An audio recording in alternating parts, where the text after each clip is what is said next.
और अपनी अगले मंथ में होने जा रही भारतीय ज्ञान सप्ताह यज्ञ, संविधान लीला और संविधान जागरण की जो हमारी कल्पना है, एक दिन का जागरण होगा इसी मोड में, जिस तरीके माँ भगवती का जागरण होगा, संविधान जागरण और संविधान लीला रामलीला की तरह पूरे देश में आने वाले दिनों में होगी और सप्ताह की तरह भारतीय संविधान ज्ञान सप्ताह यज्ञ होगा। ये हमारी कल्पना है और हम उसमें प्रयास कर रहे हैं। आप आज हमारे जो मार्गदर्शक हैं Radha Ballabh Nautiyal, senior NCO ITBP retired, मामा जी, इस तरीके से जो हमारी कल्पना है, एक दिन भगवती जागरण की तरह संविधान जागरण हो और रामलीला की तरह संविधान लीला हो 14 दिन, जो जो कैरेक्टर उसमें दिखाएंगे।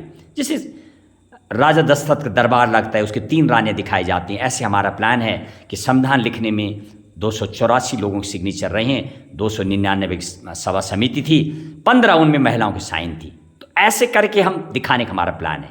एक दिन जागरण के रूप में पूरा भजन हो, संविधान की बताए जाए, 7 लोगों ने जो लिखने वाले, 7 समिति के लोग, ऐसा तरीके से, और एक सप्ताह 7 दिन का जो आप पहले हम कर चुके हैं। क्या बोलेंगे आप इसको लेकर के?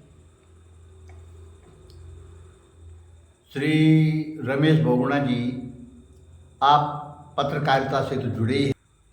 मैं भविष्य में संविधान पे होने वाली जो महेश बहुगुणा जी के प्रवचन हैं, आप पत्रकार से तो जुड़े ही हैं, लेकिन आपने संविधान का ज्ञान देने के लिए जो भारत के युवाओं को, भारत के लोगों को जागृत करने का जो प्रयास किया है, इसके लिए आपने जो संकल्प लिया है, हम उसको हृदय से समर्थन देते हुए आशा करते हैं कि आपका ये प्रयास निरंतर पूरे भारत में संविधान के विषय में जानकारी देने के लिए अधिक से अधिक प्रचारित होगा। और आपका ये संकल्प कि कम से कम हम प्रयोग के रूप में एक दिन भगवती जागरण के जैसे संविधान का एक दिन का जागरण लोगों के बीच में रखेंगे, बहुत अच्छी बात है। इससे क्या होगा, प्रारंभिक जानकारी, एक बुनियादी, एक आधारिक जो ज्ञान होता है वो संविधान के बारे में, जैसे बच्चे को हम प्रारंभ में अ आ इ वर्णमाला सिखाते हैं, उसी प्रकार से संविधान की जो आधारिक ज्ञान है वो एक दिन का जो जागरण होगा, संविधान जागरण, तो संविधान के प्रति जागृत करना लोगों को, ये आपने जो संकल्प लिया है ये बहुत अच्छा है। और हम इस संकल्प की सिद्धि के लिए प्रार्थना करते हैं भगवान से, हम आपका जो सहयोग दे सकें, उसके लिए आपने हमको अपने साथ लेकर के हम पर भी बहुत बड़ी मेहरबानी की है, मुझ पर विशेष मेहरबानी की है।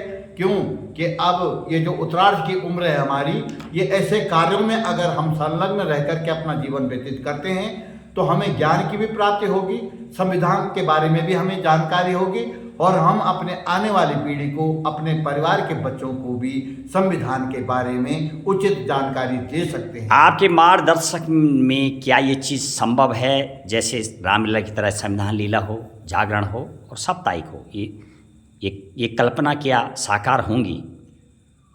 बिल्कुल हो सकती है, लेकिन इसके लिए क्या है कि जो संविधान में जिन लोगों की चर्चा की गई है, अब कुछ लोगों के तो चित्र मिलते हैं। आपने तो सप्ताह में सुना है, 7 दिन आपके सामने प्रत्यक्ष शब्द रहा है, तो वो अनुभव आपका कैसे रहा पूर्व में जो साप्ताहिक कथा रही है?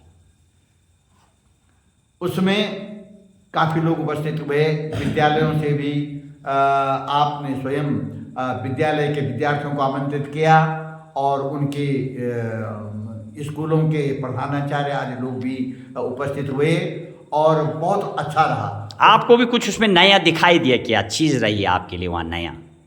पर्सनली आपसे पूछे कि आपने उस कथा में क्या आपको पर्सनल भी कुछ वहाँ से मिला है कि जानकारी मिली है, ऐसा कुछ जो नहीं था आपके पास? ऐसा